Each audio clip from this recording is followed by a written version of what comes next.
Hello and welcome to Unacademy IAS English, a one-stop destination for the English medium civil services aspirants. A very good morning and welcome to the daily Hindu news analysis.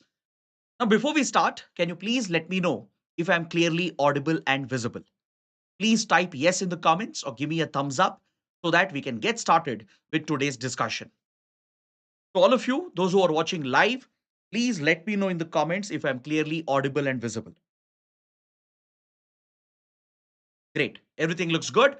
So let's begin the discussion by first looking at the topics that we are going to discuss. From the Delhi edition of the Hindu, I have chosen 9 important articles for a detailed and comprehensive analysis. The idea is to ensure that you don't have to go back and read the newspaper again.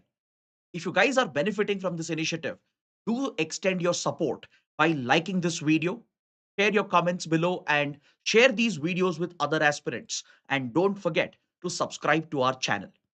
So, with this, let's get started with the first topic. And those of you who want the PDF of the session, please join my Telegram channel by scanning the QR code that is provided over here. After the session ends, I'll be sharing the detailed PDF on my Telegram channel. So let's begin with the first article from page number 12. This article deals with the impact of tariff wars on India. I'm sure many of you would have been bored by now by the topic of tariff wars because every day there have been plenty of articles. We have discussed them several times as well. But trust me, this article is very, very relevant for our exam because this detailed column is examining the impact of tariff wars on India. Will the tariff wars unleashed by US President Donald Trump will it lead to a surge of imports into India? That is the crucial question being answered in this article. Many experts have expressed a fear that the tariff war, primarily between US and China, could result in a flood of cheaper imports into the Indian market, which could destroy our domestic producers. That is why it becomes important to explore this article, understand the nuances in complete detail by going beyond the article. So, as all of you know, US President Donald Trump has unleashed very high tariffs. He has also paused the tariffs for all the countries for 90 days period by levying a 10% baseline tariff. But however, with China, the US has engaged in a tit for tat tariff war. China has retaliated for the tariffs that US has levied, and the US has entered this tit for tat match. Today, the tariffs between US and China are so high that it makes any trade between them unviable or impractical. The US is now levying from anywhere between 145% to more than 200% tariffs against Chinese goods. And China also has retaliated with almost similar tariffs. So this blocks out the trade between US and China. It also affects and threatens other major countries which export into the US market. Now, take for example a country like Vietnam, a country like Bangladesh, a country like Indonesia. They all have certain key exports, and primarily their exports were headed towards the US market. If you take Bangladesh, for example, one of the biggest export of Bangladesh is garments from its textile industry. So US was a big market for importing Bangladeshi garments, Bangladeshi textiles. So the tariff fear will divert Bangladeshi garments and textiles. Obviously, Bangladesh will look for new markets to diversify. And what if those garments flood the Indian market at a cheaper cost, resulting in dumping of the good on the Indian market? Will it kill India's domestic garment industry? That is the concern. Similarly, Indonesia, Vietnam, they're quite strong in manufacturing. They manufacture electronics, consumer goods, and a number of engineering components and other commodities. So, since the US route might get shut off or the supply chains might get disrupted, what will they do with the existing goods they have already produced? Will they try to dump that in other easier markets like India? Will it lead to a flood of cheaper imports into our country, which could threaten our domestic manufacturers? That is the concern which the Indian government also has. The Indian industry has raised this concern along with many experts who have brought up this issue. It is this important issue that the article is exploring. So let's dive a little deep into this and understand this from a economy perspective and also from a international relations perspective. So the fear being expressed by the experts and the industry is about the dumping of foreign goods onto the Indian market. Now, what do you mean by dumping? What is the meaning of this term dumping in international trade? Dumping refers to a practice where a country or a company, if they are trying to push their goods into another market, trying to sell it at a predatory price, which might be lower than the price in which they are selling the same good in their domestic market. Now, let's say, for example, let's say this pen which I'm using was manufactured in China by a Chinese company. In the Chinese market, let's say in dollar terms, this pen was being sold by a Chinese company for $20. But this company, if it tries to dump the pen onto India in bulk, in large volumes, and if they try to sell it at, let's say, $15 or $18, which is lesser than the price that the company would sell it in the Chinese domestic market, that essentially qualifies to be labeled as a practice of dumping, which is seen as an unfair trade practice. See, dumping per se is not illegal under WTO rules and regulations. Countries or companies can sell goods at a cheaper price than the selling price, sometimes even at a lower price than the price of the cost of production. It is allowed under WTO rules. But if it is deliberately done, if there is an intent to flood a market with cheaper imports, which could harm the domestic industry of another country, then the importing country has a right under WTO to block such imports or restrict such imports by levying duties against it. This is what we call as anti-dumping duties, which are levied on such cheaper imports, which are being dumped onto another country. Under WTO, this predatory pricing policy can qualify to be known as an unfair trade practice. So, if this is established, the importing nation can protect its domestic industry by levying higher tariffs, by imposing anti dumping duties, and by bringing in such safeguard duties. So, we have custom duties or countervailing duties, which can also be increased. But specifically to tackle the practice of dumping, anti dumping duties are levied. And India quite often does this against certain kinds of goods and products that we import from few countries. So now the fear is that since global trade is getting disrupted because of Trump's tariff wars and the ongoing reciprocal tariffs between US and China, what will the producers in other countries do with all the goods and produce they have? For example, in China, what will the big manufacturing companies do with all the goods and produce they have? They'll obviously try to sell it off in other markets. They'll try to diversify the exports. They will not only try to depend on the US. So definitely Chinese exporters will look at the Indian market. They will look at large consumer markets like India. Same goes for Indonesia. Same goes for Vietnam. They would have produced a lot of consumer goods, engineering components, electronic goods. Obviously, they'll not sit on it. They'll not wait. So to cover their losses, they'll try to dump it on large consumer markets like India at a cheaper cost, at a price which can be lower than the price that they are selling in their own domestic market. So this could lead to a flood of cheaper imports into India in certain sectors. And that is what worries the Indian industry. The same could happen from Bangladesh. Bangladeshi garments could flood our market, harming our domestic textile industry. Or maybe the steel and aluminum industry could be threatened from cheaper imports coming from Japan, South Korea. Japan and South Korea are major steel and aluminum producers, and they are sitting on large stockpiles, which now they are not able to export either to US or China. So they might try to flood the Indian market with the cheaper goods. So there is a need for India to be cautious, to maintain surveillance, to study the trends and patterns, to see if any country or if any trader from a foreign country, whether they are trying to dump their goods at a cheaper price on India, which could harm our domestic interests, which could threaten our domestic producers. So if you look at Bangladesh again, for example, Bangladesh as a country is heavily dependent on garment exports. Nearly 80% of its exports is comprised of garments and textiles. So, such a country which has a high export dependency, that too in key sectors like garments, will obviously try to get rid of those goods because millions of jobs in Bangladesh will be dependent on the ability of Bangladeshi traders to export that to some market. Now, since they can't access the American market, they might try to dump it on India.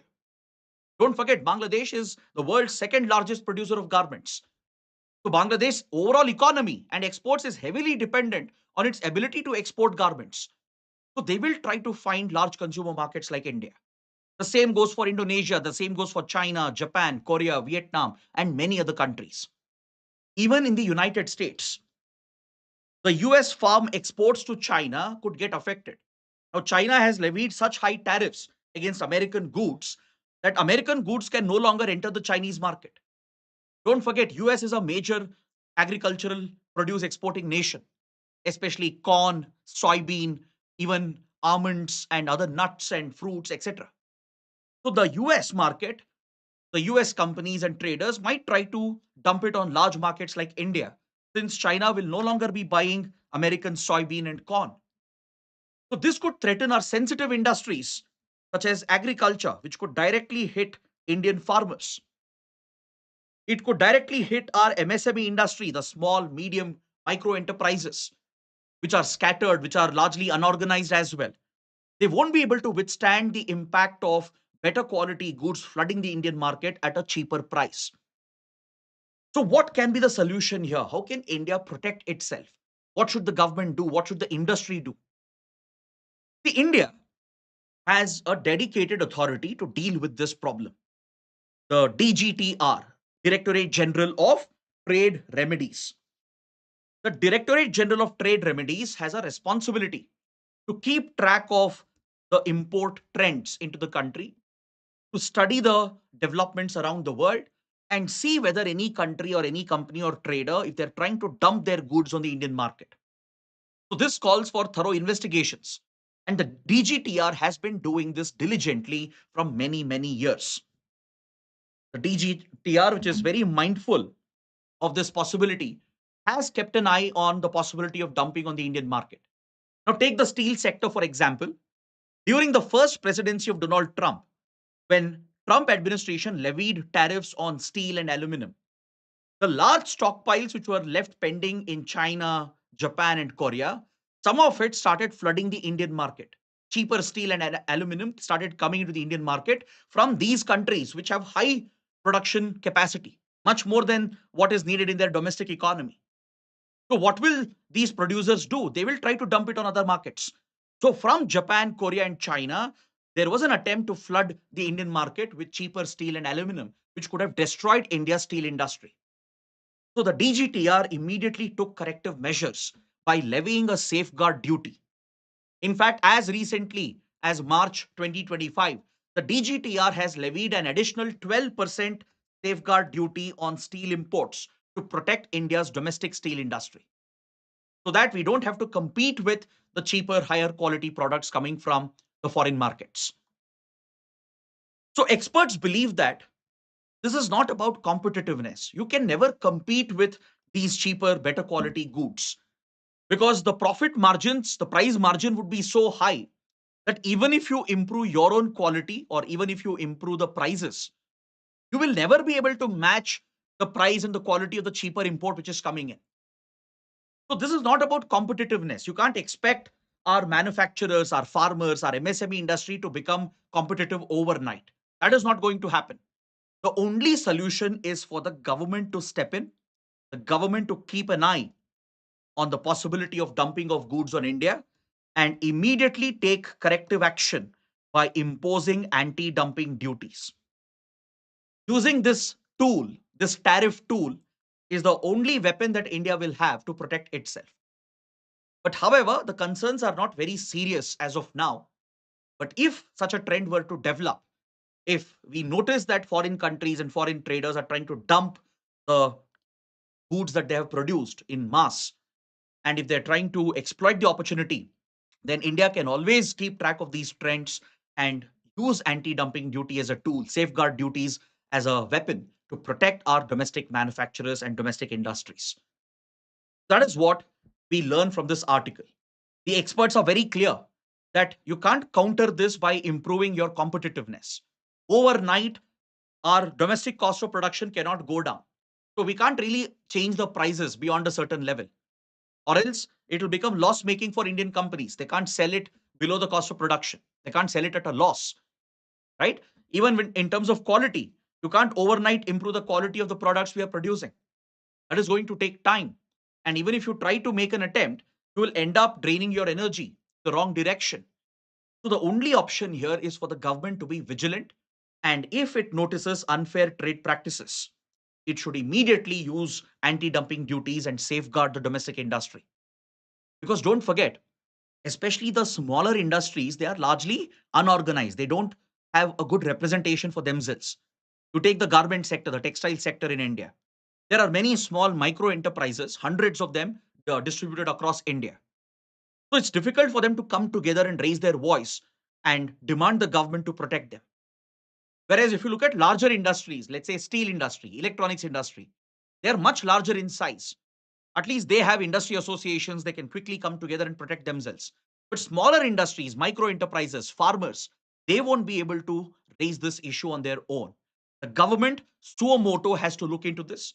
It should actively keep on investigating the import patterns and trends. And once we detect an attempt to dump goods on India, we should try to restrict that by levying anti dumping duties on them.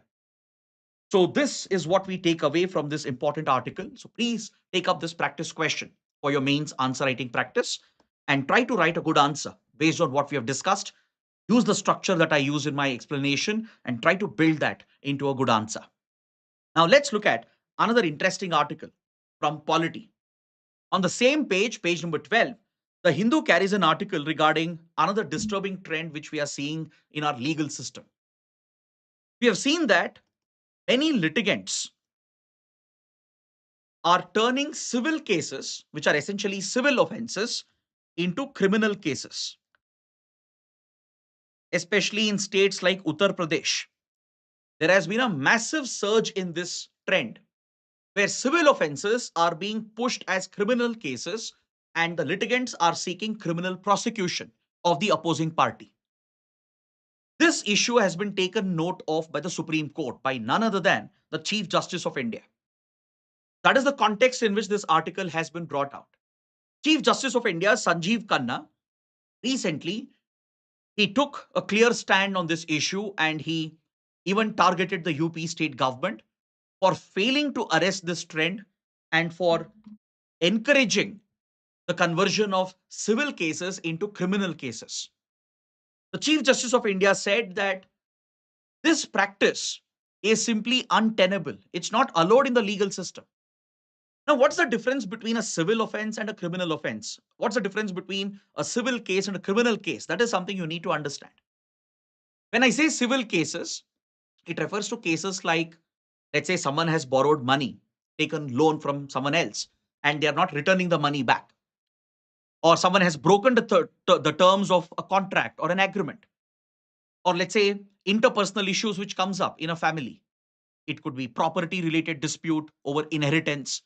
It could be divorce related matters, adoption and custody of the child following divorce. Such matters are falling essentially under the civil category. So it includes failure to return money, breach of contractual obligation, failure to follow the terms of an agreement, or any family related disputes and interpersonal issues which come up and reaches the legal doorstep. When it reaches the steps of the court, right, those matters are considered as civil cases. Let's say a check bounce case. We recently saw in Uttar Pradesh that a check bounce case, which is a simple civil offense, was filed as a criminal case. And the litigant tried pushing it as a criminal charge against the accused. And it was admitted by the courts as well. The police filed a criminal case as well. A FIR was registered. The police enabled the conversion of the civil offense into a criminal charge just by using an excuse. The litigant would accuse that the opposing party had a malified intent. They had a criminal intent to cheat, to commit a fraud, because cheating, fraud, and forgery is a punishable criminal offense under our criminal laws. So simple matters like, let's say, the failure to return money, which is taken as loan, or a case of check bounce, or even property distribution, division matters, inheritance matters. They've all been turned into criminal cases with criminal charges being filed. And the cases have reached the doorstep of the courts as well. Now, why is this such a serious issue? Why is it being done? See, this represents a classic abuse of the law. This is a clear case of abuse and harassment. And this is being enabled by the state, by the police, by the government in a way. And lower courts are encouraging the trend as well. So, why is it happening? What's being done over here? What's the remedy? Let's understand this quickly. See, generally, civil cases are very delayed in the courts. They are usually prolonged. The trials happen over months and years. So, many litigants are of the view that they will not get quick justice, quick remedies if they follow the civil route. And this is true to an extent. If you look at the backlog of cases pending in our country, there are more than 4.5 crore cases pending in our country. And the shocking thing is that 76% of the pending cases, or almost 3.4 crore cases, are criminal cases. So basically, around 1 crore odd cases are civil cases. And out of these 1 crore odd civil cases which are present in front of the court, more than 68% of them have been pending for more than 1 year. This backlog in clearing civil cases has led many litigants to believe that they will never get justice and remedy when they follow the civil route. Because civil courts take their own time. Civil cases may not be taken so seriously by the courts, by the police. But once you bring in criminal charges, by turning the nature of the case itself, by levying false charges, by misusing the provisions of the law, right? Let's say there is a check bounce case or someone has not returned money in a particular case. What if the litigant accuses the opposing party of deliberately committing fraud, forgery, and cheating?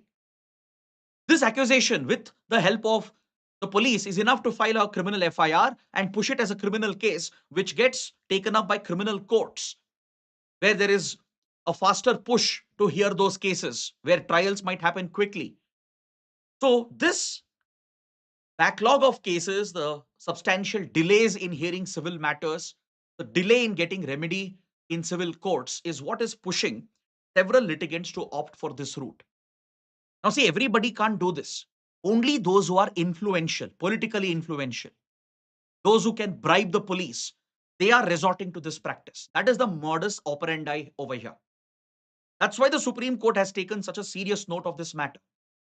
It appears that in states like UP, local politicians, police at the local level are working with certain litigants, taking bribes from them to turn civil matters into criminal cases just so that they can pressurize the opposing party, so that they can push for them to settle out of court, to quickly achieve a remedy in that particular matter.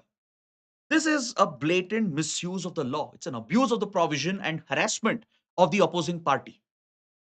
So that is a matter of deep concern. In fact, the Supreme Court has looked into this matter from many, many years. This is going on for many years. In 2000, there was a particular case, the G. Sagar Suri versus State of UP, in which the Supreme Court observed that cases which are essentially of civil nature are being given a cloak of criminal offense. Even though the matters are civil in nature, it's being given a cloak. Essentially, it's being disguised as a criminal offense and it's being pushed towards the criminal route. Because see, criminal charges have serious consequences. The opposing party could get arrested, spend months and years in jail for no fault of their own. They might have breached a contract, they might have committed a civil offense, but you can't treat that as a criminal offense and deal out criminal punishment in the process. So, very few influential litigants are able to do this. Those who are politically well connected, those who have links with the police, those who can bribe local politicians and local police, they are pushing this at the local level, and this is being encouraged by the administration as well. That is why it's a very disturbing matter. Now, I'll tell you one incident which happened in 2024. There was a government teacher who was involved in real estate transactions. Apparently, the other party with whom this teacher was working, they had failed to live up to the contractual agreement they had with regard to development of a real estate plot. This government teacher who should have filed a civil case, instead of that, he tried to turn it into a criminal case by alleging that the opposing party, the other party who was being accused, that they had a criminal intent to cheat, to commit fraud. So that invokes charges under Section 420, the popular 420 under CRPC, which is the previous provision, which has now been replaced by Section 318 of Bharatiya Nyaya Sanhita. So once you press cheating, fraud, forgery charges, it becomes a criminal offense, a very serious offense. So we have seen that trend in many, many such cases. The Supreme Court dismissed this case. It clearly pointed out that a teacher is misusing the law or trying to abuse the law by trying to convert a civil offense into a criminal matter. That is why it is important for the courts to step in. And the Supreme Court has already done that. In 2006, in the Indian Oil Corporation versus NEPC India Limited, the Supreme Court said litigants should always have every opportunity to seek justice, even if it requires seeking the help of criminal laws. But however, if there is an abuse, if there is a misuse of criminal laws, then litigant should be held accountable for the mistake. If a litigant is deliberately trying to convert a civil matter into a criminal matter, trying to abuse the law and harass the opposing party, then there is a provision under the law through which the courts can penalize these litigants. The opposing party who might suffer from this, they can seek compensation for the damages caused, for the false accusations that are made with a malified intent, with an ulterior motive, or if a case has been pushed as a complaint, as a criminal complaint out of frivolous nature. So once this is identified with the court can even order compensation to be granted. Who will pay the compensation? The litigant who misused the law will be liable to pay a penalty as a compensation to the victim, to the opposing party who was harassed by misusing the criminal laws. This has to be the appropriate way forward. That is what the Supreme Court has also pointed out recently. So take up this practice question based on what we have discussed. So this is another mains answer writing practice for you. Let's see how many of you can write a good answer and try to post your answers in the comments so it can help other students as well. Now let's look at another article. On the front page, there's an article related to India-US relations and a matter of deep concern which has emerged for Indian students who are studying in the United States. India is one of the biggest contributor of foreign students into American universities. This has been a critical part of our relationship, of our people to people and cultural relationship. Every year, lakhs of Indian students aspire to study in elite American universities. I'm sure many of you, right, would have similar aspirations, or you would know friends and family members who are studying in the US. But the recent crackdown by the Trump administration on foreign migrants, including students who hold valid visas, this has become a serious matter of concern. As a result of Trump's strict immigration policy, many students have been deported as well, despite having valid visas. It's not just students, even tourists who hold valid tourist visas have been detained at airports, questioned for long hours, and deported as well. We have seen green card holders who hold PR status, permanent residency in the US. They have been detained as well at the immigration, and many of them have been deported to their home country and their green cards have been cancelled. Now, it appears that almost half of the visas which have been cancelled for students who are studying in American universities, half of them are Indian students. According to a recent study, in the last 3 months, 4,000 student visas have been revoked by the United States. Out of that, 50% were Indian students. So close to 2,000 Indian students, they have their visas revoked and their future has become uncertain. This is a matter which India has now raised diplomatically with the United States. See, let me tell you what's happening here. In the crackdown which has been unleashed by the Trump administration, there is an attempt to identify as many foreign migrants as possible, not just the illegal migrants, even the legal migrants, and to target them.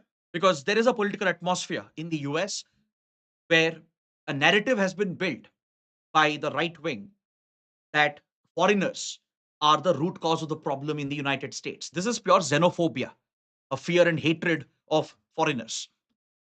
So this has led to a flawed policy being adopted by the Department of Homeland Security and the Department of Foreign Affairs, that is the State Department in the United States.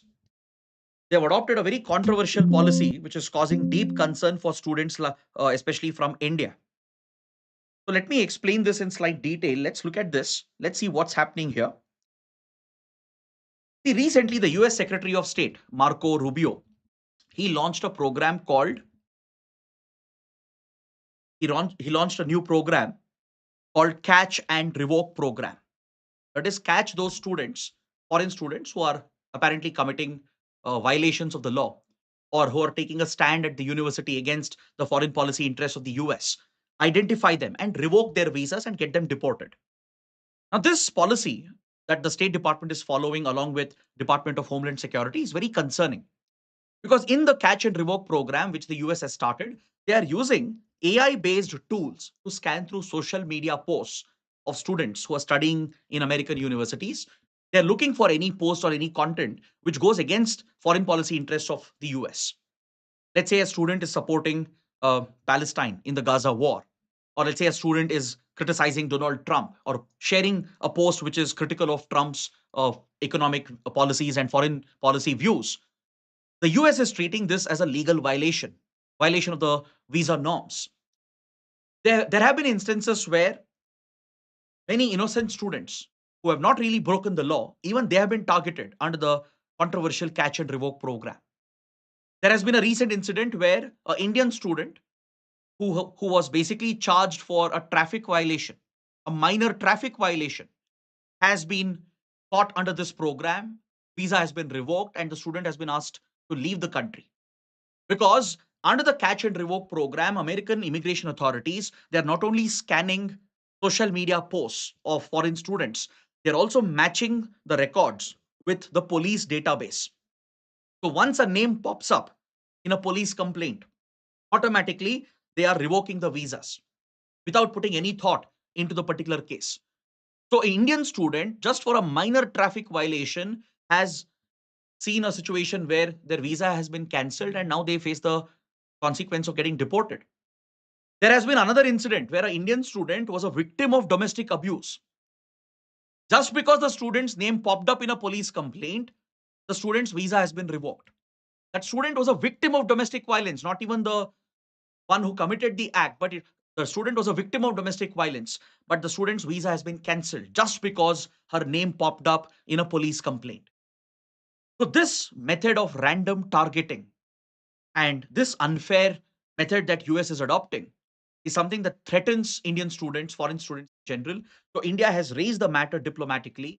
So this threatens the SEVIS program under which the US admits foreign students. India is one of the biggest contributors, as I told you. And don't forget, the US benefits from this exchange. The student exchange, which is promoted under the SEVIS program, it brings talent into the US market. Skilled, talented individuals from countries like India, China, and other countries, they enter the US, they study in the US, they contribute to the US economy. They not only pay huge sums of fees in tuition fees to the college, they spend a lot of money in the US market, creating economic opportunities. But later they go on to contribute to research and critical areas from science and technology to space to medical healthcare. So, irrespective of the services being provided by the foreign students, Trump administration has been cracking down on them, and many illegitimate methods are also being used. Controversial, questionable methods are being used. That's why many students are now approaching the courts. Indian students as well, they've taken the help of immigration attorneys and they've approached American courts to seek justice. So that's why the Indian government is being expected to obviously stand up for the Indian community and raise this voice.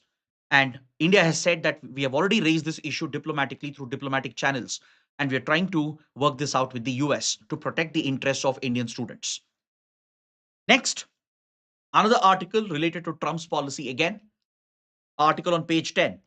The article says that India will not be impacted by China's recent curbs on rare earth exports. If you remember, recently we had discussed that China has announced a ban on the export of its rare earth elements to countries which are importing it from China. I hope you know that China controls the supply chain of a number of critical minerals, including rare earth elements. They find number of applications in various key industries, including military and defense industries. So rare earth elements have a strategic value. They are concentrated geographically in some countries. The resources are found in few countries, in China, in Australia, in African countries, in South American countries, sometimes even with regard to Central Asian countries, in the US. So geographically, the concentration, the distribution of rare earths is limited. And China has a dominant control over the mining and supply of these critical minerals and rare earth elements. So as part of the trade war which has started between US and China, given that even US is dependent on Chinese supplied rare earths, China placed curbs on the export of rare earth elements into those countries which were importing Chinese rare earths. Especially 7 heavy rare earth elements were targeted by China. So if Chinese companies have to export them to other countries, they need special authorization. Without the permission of the Chinese government, they can't export these 7 heavy rare earths, which are crucial in many high end industries, especially semiconductor industries. So, rare earths such as dysprosium or gadolinium, lutetium, samarium, and few others, they have been specifically targeted by China because they have a key application in the semiconductor industry and electronics industry. So, countries like Japan, US, and others, even the European countries, could stand affected. But however, India will escape the impact of this. Why? Not because we are not dependent on China, because we don't have an industry that requires these rare earth elements in the country. So India is basically getting off the hook here. Will not be directly affected by this, right? Of course, there will be indirect consequences, but not directly. Because in India, we don't have enough manufacturing industries which produce semiconductors from scratch, which make electronic chips from scratch or electronic components from scratch. Most of the rare earths which is imported in this category, right, they're used only for research and experiments. So our demand is very low. We import hardly 2000 tons of these rare earths. So our demand itself is less, our requirement is less. So for that reason, we won't be directly impacted, right? But however, there can be an indirect impact. Obviously, if the availability of these rare earths is affected to countries like Taiwan, South Korea, Japan, and US, which are the major chip manufacturers, indirectly, India will also get affected because most of the chips we use, they come from these countries. Most of the electronics we buy, they come from these Asian economies or from the US. So eventually, India will also take a hit. That is why it is important to diversify our supply chain when it comes to these critical minerals. So, in last year's union budget, the Modi government has announced the National Critical Mineral Mission. India has identified 30 critical minerals which have a strategic value, which are critical not only for the economy, but there is a national security perspective attached to it.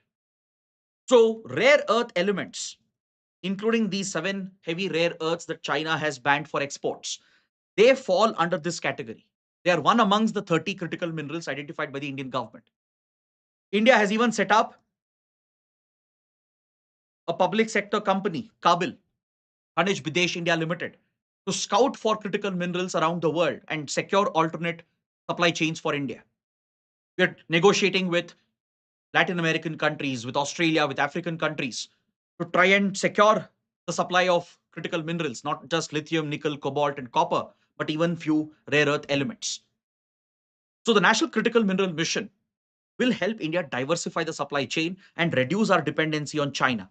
Because right now we almost have 100% dependency on China supplied critical minerals, including rare earth elements. But fortunately, for now, we are escaping the impact. Why? Because these 7 heavy rare earths that China has banned for exports, we don't need that. We don't have industries in our country mass producing those chips and fabricating those semiconductor chips. We need it just for some research and experiments. Our requirement is very less. So India will not be directly impacted. That's what the article is telling us. But indirectly, we will face the hit. So in the long term, we need to diversify our supply chains because now India is prioritizing the semiconductor industry. We are looking to create an entire ecosystem right? Turn India into a hub of semiconductor manufacturing and chip production. So, since we have those long term plans to mass produce electronic chips, we will need to become more independent of China when it comes to these critical mineral supplies. That's why India has joined the critical mineral initiative led by the United States. The US has formed a coalition of few countries to create alternate supplies of critical minerals. We are part of the critical mineral partnership program with the United States and its allies. So I think that is what we learn from this article. It's an update, right? It tells us how global trade is interconnected, how every country could be impacted in a globalized world. Now, coming to another article on page 14, recently the National Security Commission of the US government, it has submitted a report to the US Congress on China's rapid advances in the field of biotechnology. Now, why should this bother us? Why is it relevant for the exam? It is important because the National Security Commission had set up a committee on emerging biotechnology to study the emerging trends in biotech and how the new technologies in biotech can disrupt this particular domain and how it could have economic and even security geopolitical consequences. So, this study conducted by the National Security Commission has identified China as the primary threat for US in the world of biotech.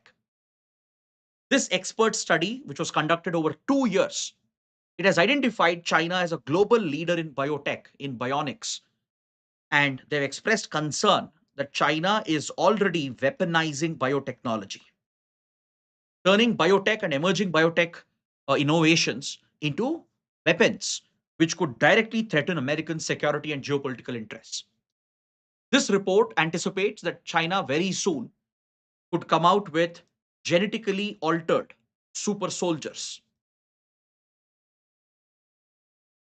who are integrated with AI systems to turn them into super soldiers. This is not the stuff of science fiction, not the stuff of a superhero movie, but something very real, which is already happening. China has taken a huge leap over other countries in the field of bionics, where it can integrate advances in biotechnology with humans to alter the genetics of soldiers and integrate them with AI systems in the future, maybe 20, 30 years down the line, come out with super soldiers. So, this security risk has been flagged. The weaponization of biotech by China has been flagged by the National Security Commission of the US as an emerging national security threat. So, this report is urging the US government to step up funding for biotech research, and it's also urging the US to partner with like minded allies, including India. That's why the article is relevant for us as well. China's weaponization of biotech could be a threat for India.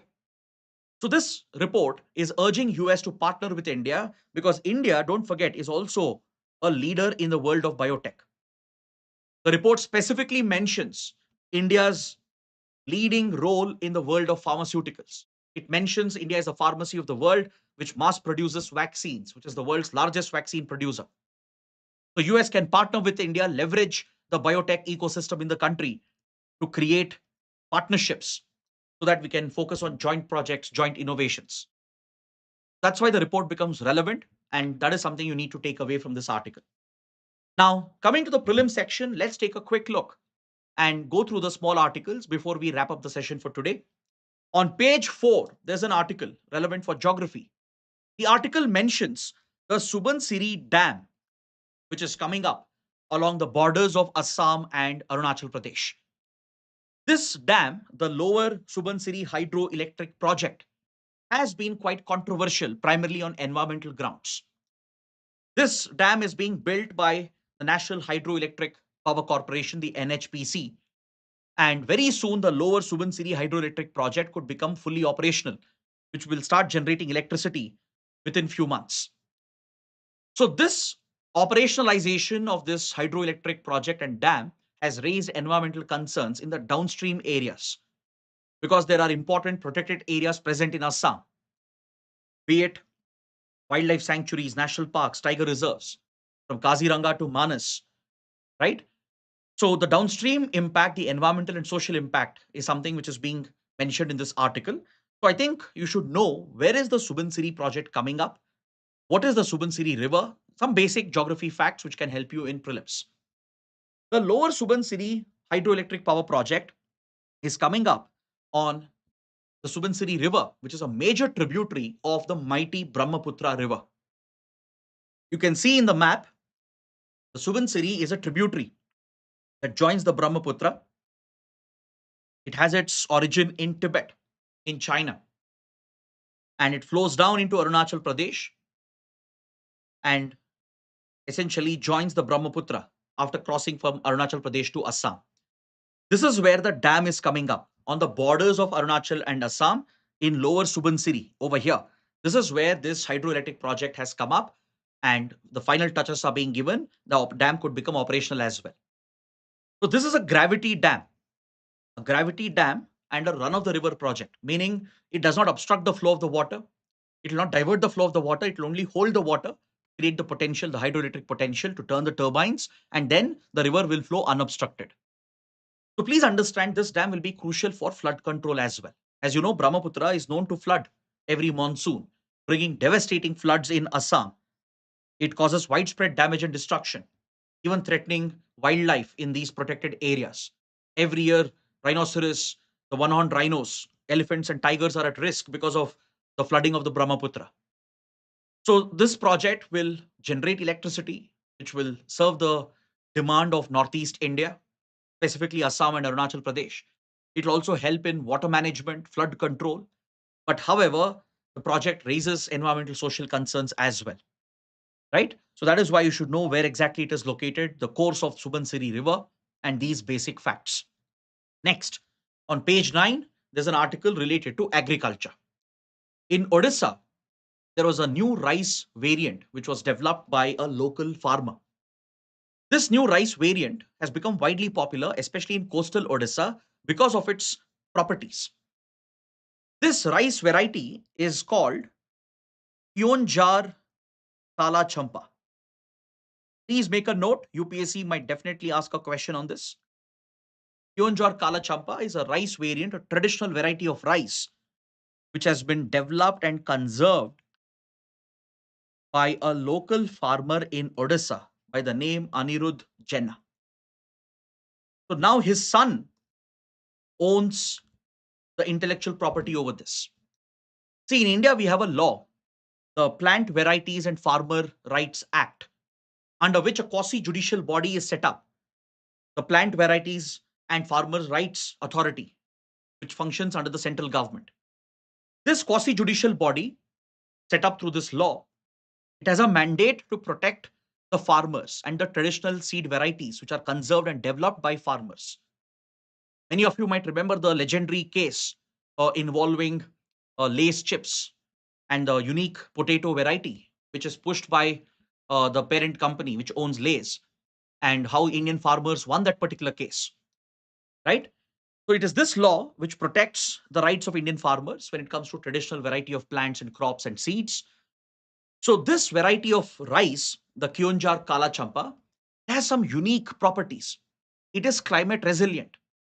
It is known to withstand droughts. It is less water intensive. It is very receptive for fertilizers.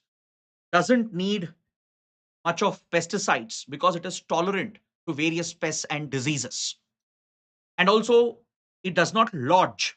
When it comes to paddy crop, when we say it does not lodge, it means it doesn't fall over, especially when the rice grows at the top, right? When the stalk starts growing at the top, because of the weight, the crop will start lodging, it will start falling over. So that will destroy the crop, right? This is a challenge our agricultural scientists faced in 60s, which was solved by MS Swaminathan by bringing a hybrid variety. So this traditional variety does not lodge, it does not fall over. And it is absolutely ideal to boost productivity. Farmers in coastal Odisha who have been growing and cultivating this variety of rice, they have seen a significant jump in production. So this has already become mainstreamed into formal supply chain. It's one of the first traditional variety of rice in India, which has already entered formal supply chain. So now the son of Anirudh Jena is asking for a fair share of the profits, which are going to be realized through the commercialization of this seed variety. So that is why this law becomes important. Traditional crop varieties, farmers, their rights can be protected under this law. Please remember that. It was developed, conserved, and popularized by a farmer in Odisha. Now, his son, who owns the intellectual property, the official registration of this plant variety, is demanding the government, he's asking the Plant Varieties and Farmer Rights Authority, the quasi judicial statutory body under the government of India, to ensure that a fair share of these profits are shared with the family which developed and conserved this seed variety. So this, I think, tells you a lot about the importance of seed conservation, traditional variety of farming, and encouraging our farmers and communities to protect traditional seed varieties. So they are not only climate resilient, they are drought resistant, they withstand against many diseases and pests, require less pesticides, they are more receptive to fertilizers, right? They have all the ideal qualities along with increasing productivity. Next, on page 9, we have an important article related to science and technology related to the nuclear domain. India's first prototype fast breeder reactor is all set to go live by 2026 at Kalpakkam in coastal Tamil Nadu. Why is this important? It's very, very critical because this will mark India's entry into the second stage of its nuclear program. Until now, our nuclear sector has been in the first stage of the nuclear program, dominated by the pressurized heavy water reactors.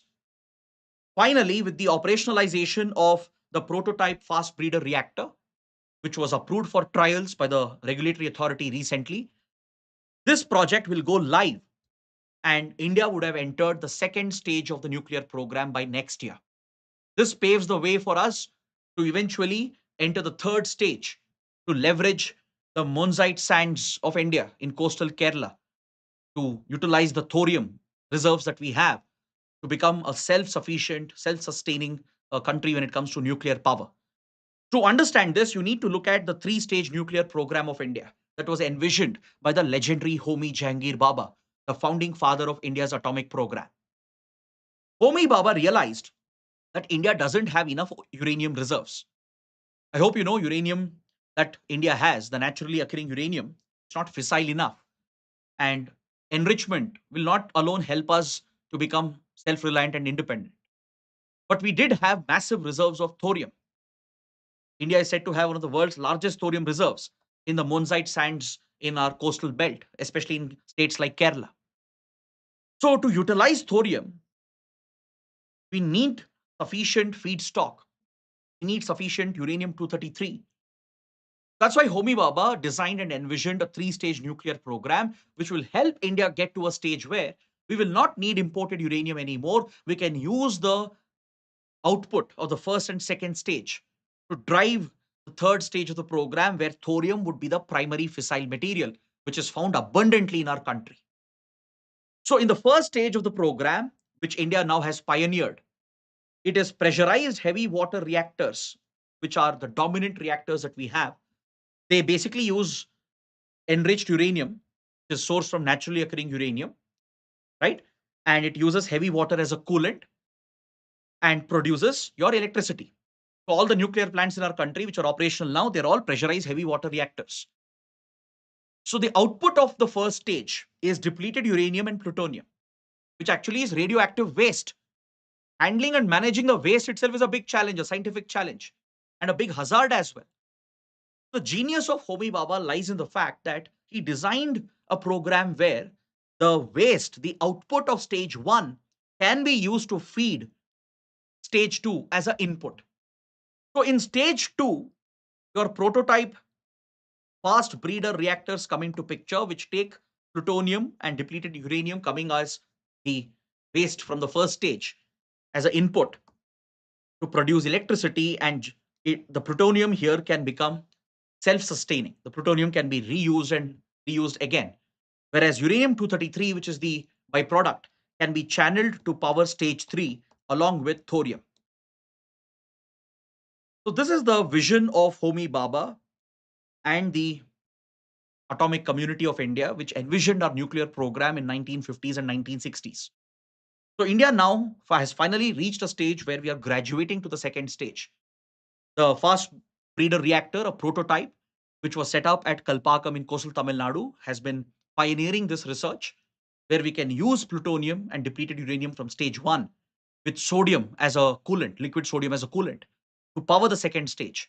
So next year, this plant will go live, it will go operational, and we might see scaling up of fast breeder reactors. So if we scale up second stage, we are just one step away from the third stage of the program where we can make use of the vast thorium reserves that we have in the country. So that's why it will be a huge scientific advancement for India. The last article for today, the supplement pages today, the Hindu carries an article about the bag making culture, is the handloom heritage of Assam. If anyone is from Assam, I'm sure you would be familiar with this. Or if you have visited Assam, you would have noticed that various communities, tribal indigenous communities, they all carry these unique, beautiful looking bags, right? The bags which are used for carrying daily items as a utility, or even as a style element, as a fashion element, right? From men to women to boys to girls, everybody tends to carry these bags. And there is something quite unique about this. Bag making, as part of traditional handloom industries, is associated closely with tribal cultural identity. Various tribes in Assam, such as the Bodos, the Karbis of Karbi Anglong, then the Riba and the Tiva tribes, they're all known to be involved in the bag making industry where they bring their cultural heritage into the design of the bags.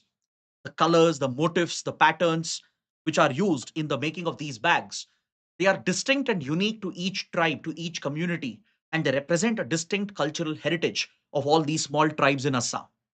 So that's why this topic is important from an art and culture point of view. And on this note, I bring my discussion to an end. I hope the discussion was insightful and useful. So if you benefited from the session, do let me know in the comments, press the like button, and don't forget to subscribe to our channel. That is it for today. We'll see you tomorrow. Till then, take care. Have a good day.